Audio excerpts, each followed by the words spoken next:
Muchas gracias, muy buenos días.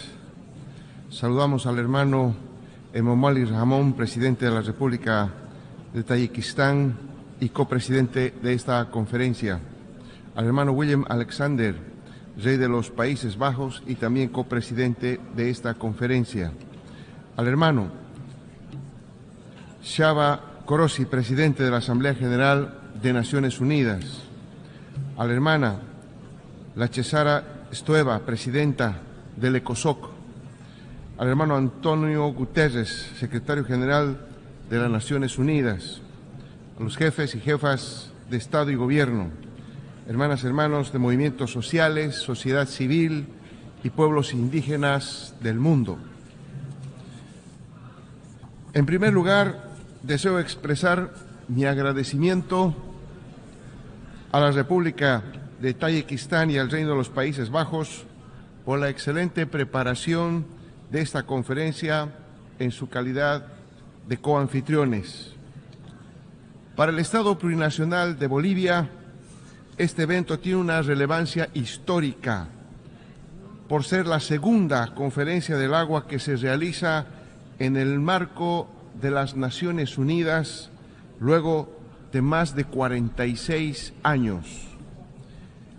En esta ocasión, me permito compartir con ustedes que la Constitución Política del Estado de mi país reconoce al agua como un derecho fundamentalísimo de la vida en el marco de la soberanía de nuestros pueblos y sobre la base de los principios del vivir bien en armonía con nuestra madre tierra, que constituye el aporte de nuestros pueblos a la emancipación de la humanidad.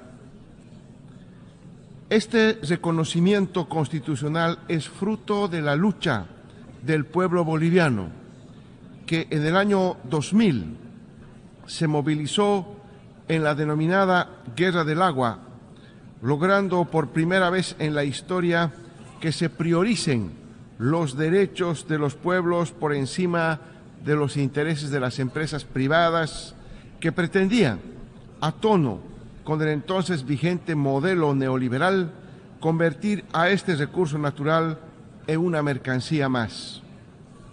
Esta victoria en la ampliación de los derechos humanos, más allá de los llamados de primera generación, altamente conocidos, fue trasladada a esta Casa Universal, cuando Bolivia lideró la adopción de la resolución de la Asamblea General 64/292, que textualmente reconoce que el derecho al agua potable y el saneamiento es un derecho humano esencial para el pleno disfrute de la vida y de todos los derechos humanos.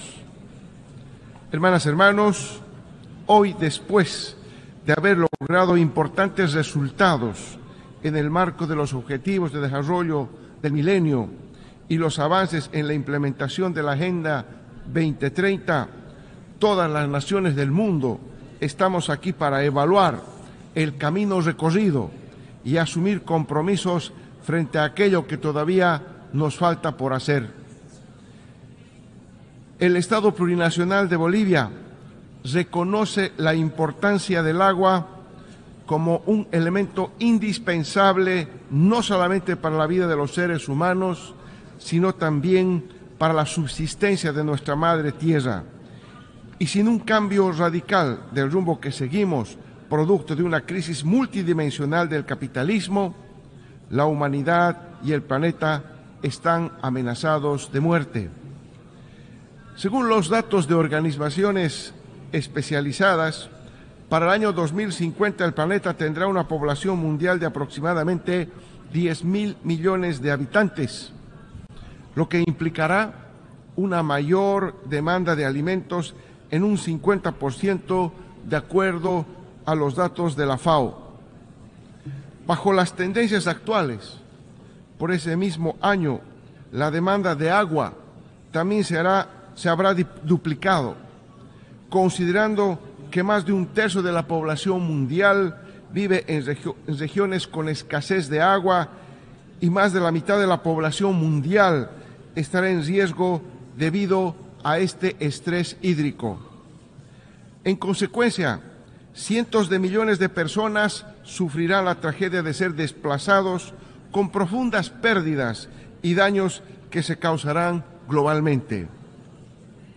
A pesar de los grandes esfuerzos que hacemos, los estados, se estima que más de 800 millones de personas carecen de acceso al agua potable y más de 2.500 millones de personas no tienen acceso a saneamiento básico. En consecuencia, miles de niñas y niños mueren diariamente por enfermedades relacionadas con la falta de acceso al agua potable y saneamiento, entre otras graves consecuencias. La crisis climática afecta a la disponibilidad y la demanda de agua, así como a la frecuencia e intensidad de las inundaciones y las sequías. La crisis de pérdida de biodiversidad afecta negativamente las funciones ecosistémicas relacionadas con el agua, y la crisis de contaminación tiene claras repercusiones sanitarias y socioeconómicas. Esta crisis no son accidentales, son producto de nuestras formas y sistemas irracionales de producción y consumo, que con urgencia deben ser revisadas y cambiadas. Hay que construir una base material sobre las que las sociedades reproduzcan todas las formas de vida, pero ese desarrollo de las fuerzas productivas no pueden poner en peligro de desaparición al planeta y la humanidad. Las fuentes de agua del mundo se encuentran en un alarmante estrés hídrico. El acelerado deshielo de los glaciares plantea un escenario en que el año 2050, al menos un tercio de ellos no tendrán más masa glaciar, y esto tiene que llevarnos a pensar y en preocuparnos a una acción inmediata, conjunta y relativamente efectiva.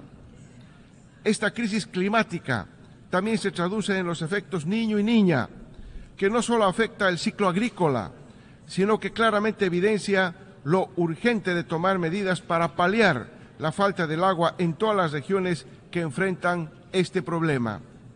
Por ello, debemos alertar a la humanidad en su conjunto que la crisis del agua no es solo un problema ambiental, sino también social y económico, ya que el acceso al agua y la capacidad de gestionarla de manera sustentable tiene directa relación con problemas de pobreza, desigualdad e injusticia, que son las causas estructurales de una crisis sistémica y multidimensional del capitalismo, y esto pone en peligro la vida entera del planeta. A tiempo de evaluar los avances hacia el cumplimiento de la Agenda 2030, debemos reconocer que los problemas en torno al agua están profundamente arraigados en nuestros modelos económicos y de desarrollo actuales. En consecuencia, debemos hacer la transición hacia un sistema económico más sustentable y equitativo que valore la salud a largo plazo de la madre tierra y de las personas por encima de las ganancias o el lucro, reafirmando la convicción de que este esfuerzo colectivo nos comprometeremos con la suerte de la humanidad en su conjunto.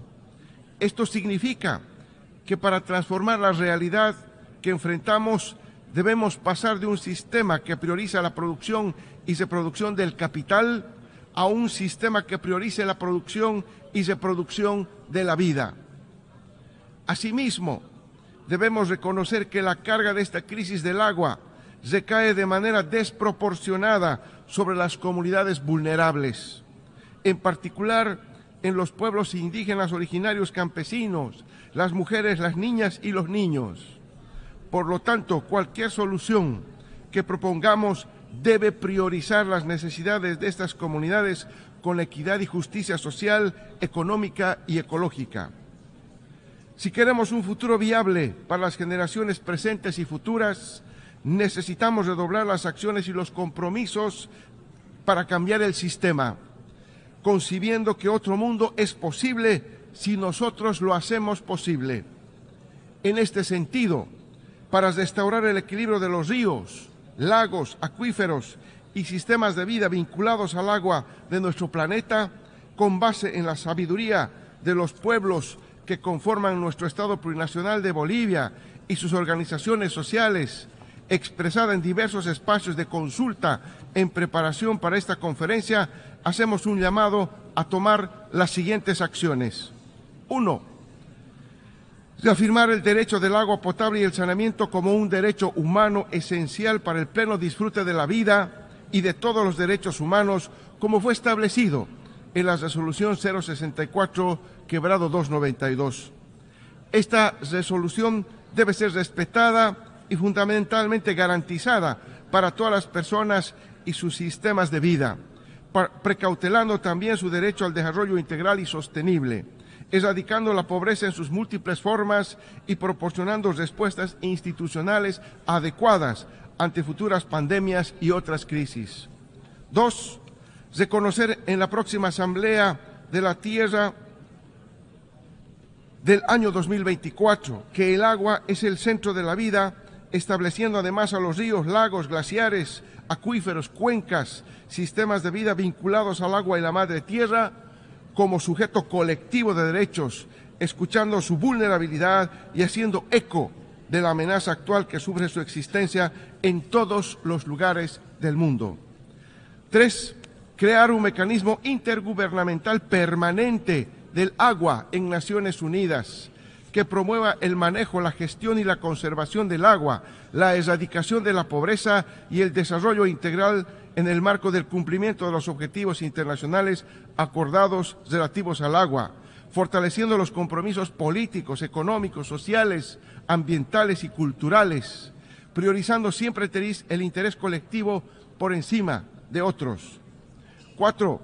Solicitar el nombramiento de un enviado especial de las Naciones Unidas para el agua al servicio de los Estados, que tenga una misión de activar este mecanismo, debiendo al mismo tiempo informar sobre sus acciones de seguimiento al Pleno de la Asamblea de manera permanente. 5. Reconocer a las autoridades de la gestión comunitaria del agua y del saneamiento básico de los pueblos indígenas originarios campesinos y las comunidades locales, que desde su concepción protegen el agua como sustento de la vida, promoviendo incentivos de diverso tipo para su ampliación y fortalecimiento. 6. Establecer la condonación de deudas de los países en desarrollo, cuyos recursos financieros hayan sido asignados a la provisión de acceso al agua, a la adaptación hídrica y la resiliencia climática en función a pérdidas y daños sufridos. 8. Exhortar a los países desarrollados a que proporcionen mayores recursos financieros, asistencia y transferencia de tecnología a los eufemísticamente denominados países en desarrollo a través de los organismos internacionales y multilaterales para conservar el agua y amortiguar los impactos de la crisis hídrica. 9. Exhortar a que todos los países actualicen las legislaciones nacionales para garantizar la protección y conservación de las fuentes de agua, el acceso equitativo y justo al agua para todos los usos y por todos los seres vivos, promoviendo la participación de mujeres, jóvenes, pueblos indígenas originarios, campesinos, pueblos afrodescendientes y grupos vulnerables. 9. Reconocer la importante interrelación que existe entre el agua y la soberanía alimentaria de nuestros pueblos, la generación de energía y el mantenimiento de los sistemas de vida como base fundamental bajo un esquema integrador y de restauración de la armonía con la madre tierra. 10. Visibilizar al agua como un elemento de paz e integración de los pueblos, mediante el cual los estados cooperan para garantizar la protección de las fuentes de agua y su uso razonable, equitativo en las cuencas y acuíferos transfronterizos. Señor presidente, debemos encontrar un equilibrio utilizando todos nuestros recursos, nuestros conocimientos científicos y ancestrales, nuestros estados, las instancias de Naciones Unidas y todas sus reparticiones para preservar el agua y el futuro de la vida, pero garantizando su uso y disfrute para el conjunto de la humanidad y en particular de los sectores vulnerables que hoy no tienen este derecho. Por ello hacemos un llamado a todas las naciones para que por encima de nuestras diferencias políticas e ideológicas, que es normal que existan, trabajemos en la construcción de un futuro cercano, donde todas las personas tengan acceso al agua limpia y segura, asegurando la integridad de nuestra madre tierra. Finalmente, proponemos que se declare el año 2024 como el Año Internacional del Agua para la Vida, promoviendo desde todos los estados, con la participación activa y comunidades y organizaciones sociales, una gran movilización de acciones en todos los niveles para hacer frente a la crisis mundial del agua. Somos hijas e hijos de nuestra madre tierra. Nuestros cuerpos están compuestos aproximadamente en un 65% de agua y nuestro cerebro se compone en un 70% del agua, por lo que somos agua y toda forma de vida depende del agua. Es ahora. Muchas gracias.